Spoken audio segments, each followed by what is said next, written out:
Content creator Iftekhar Rafsan ওরফে রাফসান দার ছোট ভাইয়ের বিরুদ্ধে গ্রেপ্তারি পরোয়ানা জারি করা হয়েছে।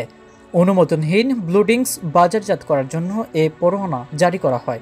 রাফসান দার ছোট ভাইয়ের বিরুদ্ধে গ্রেপ্তারি পরোয়ানা জারি করেন বিশুদ্ধ খাদ্য তালিকার আদালতের বিচারক আলাউল আকবর। নিরাপদ খাদ্য কর্তৃপক্ষের ক্ষমতাপ্রাপ্ত খাদ্য পরিদর্শক কামরুল হোসেন জানান, ব্লুডিংকের কোনো অনুমোদন নেই, এমনকি ঔষধ প্রশাসনও জানে না এসব ঔষধ না পানীয়। সেই প্রেক্ষিতেই ইফতেখার রাফসানের বিরুদ্ধে গ্রেপ্তারি পরোয়ানা জারি করা হয়।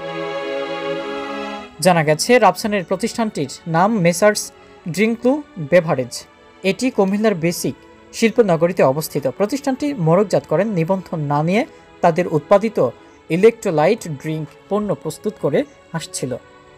কারখানাটিতে কোনো পরিমাণ যন্ত্র ছিল না, যার ফলে এখানে হাতে করে ড্রিঙ্কসগুলো বোতলজাতকরণ করা হচ্ছিল।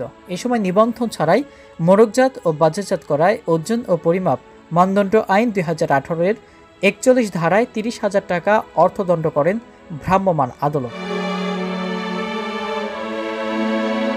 অভিযানটি পরিচালনা করেন কুমিল্লার নির্বাহী ম্যাজিস্ট্রেট ও সিনিয়র সহকারী কমিশনার ফারহানা নাসরিন।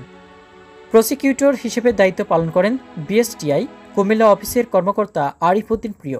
পরিদর্শক এবং সার্বিক সহযোগিতা করেন ইকবাল আহমদ, ফিল্ড অফিসার।